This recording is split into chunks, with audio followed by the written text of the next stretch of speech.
Canada's trade relationship with the United States is under intense pressure, and two leading Canadian politicians have recently offered sharply different responses. Yesterday, Industry Minister Melanie Jolie and Ontario Premier Doug Ford both acknowledged the damage caused by U.S. tariffs on steel, aluminum, and other goods. But their prescriptions for Canada's path forward could not be more different. Speaking from Berlin, Jolie emphasized the federal government's effort to balance negotiations in Washington with a strategy of broadening Canada's trade horizons. I know this is a question that every single journalist across the country want to ask the government. What I can tell you is we'll let the negotiating team do its work, and that's why Minister LeBlanc was in Washington this week.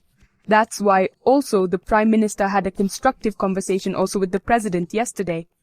While Minister LeBlanc spearheads direct negotiations, Jolie cast her own role as one of economic support at home.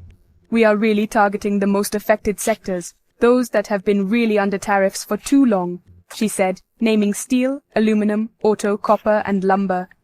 Many Canadians in these industries, she added, are extremely preoccupied to say the least, because a lot of livelihoods are at stake.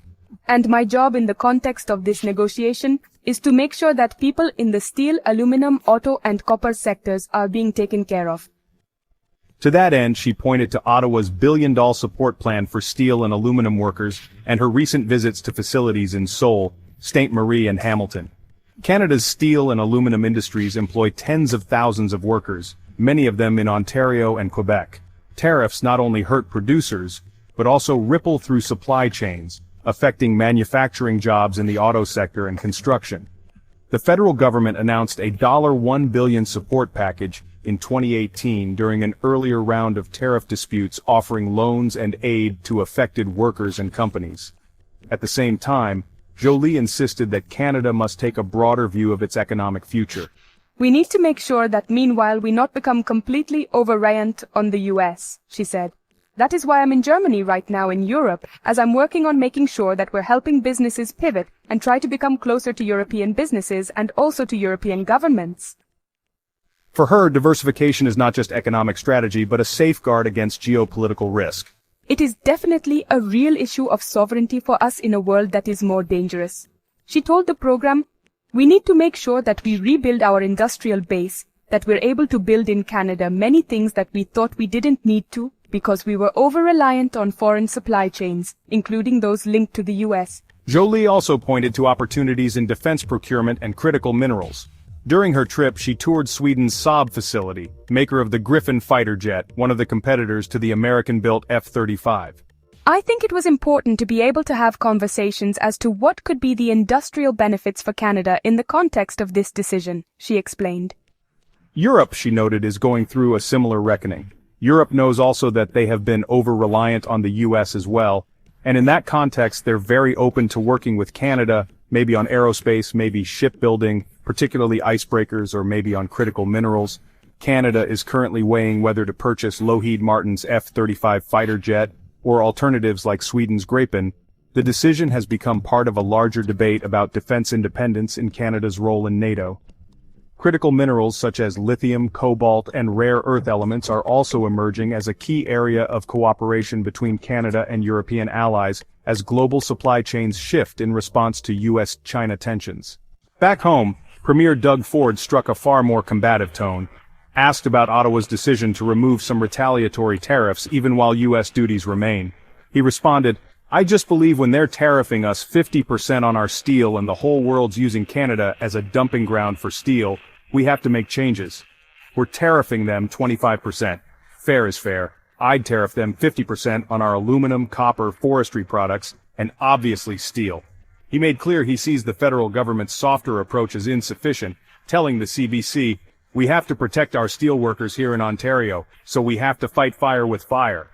Ford was equally direct when asked about the province's decision to block American alcohol from the shelves of the LCBO, Ontario's government-run liquor retailer. It's still going to be banned until they cut the tariffs or we make a deal with them, he said. It's not coming on our shelves. He argued the measure has already delivered a silver lining for domestic producers. Our wine is up 67% wine sales for Ontario. So thank you. When pressed on concerns that Quebec might have to dump U.S. alcohol before it expires, Ford downplayed the risk. We still have a few months before anything expires, and we'll take it from there.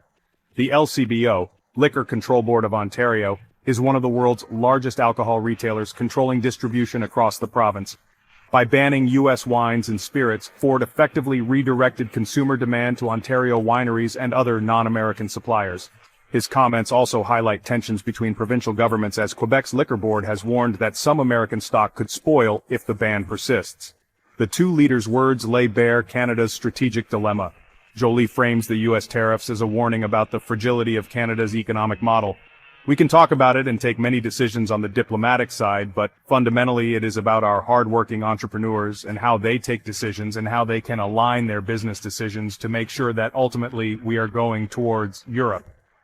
Ford, on the other hand, has little interest in gradual realignment or long-term diversification.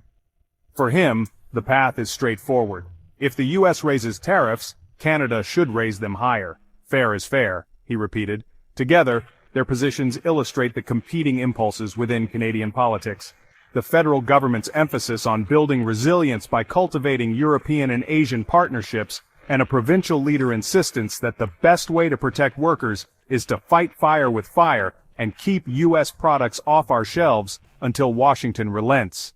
As trade negotiations continue and geopolitical uncertainty grows, Canada faces a fundamental choice: whether to follow Jolie's call to reduce dependence on its southern neighbor or embrace Ford's demand for direct retaliation.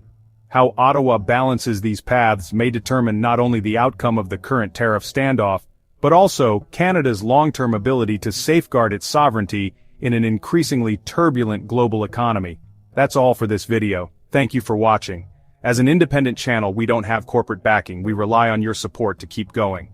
If you found this video valuable, please give it a thumbs up and leave a comment below. It really helps more people find our work. Thank you so much for being part of our community. Check out the next video on your screen. We picked it just for you. Check out the next video on your screen. We picked it just for you. Check out the next video on your screen. We picked it just for you.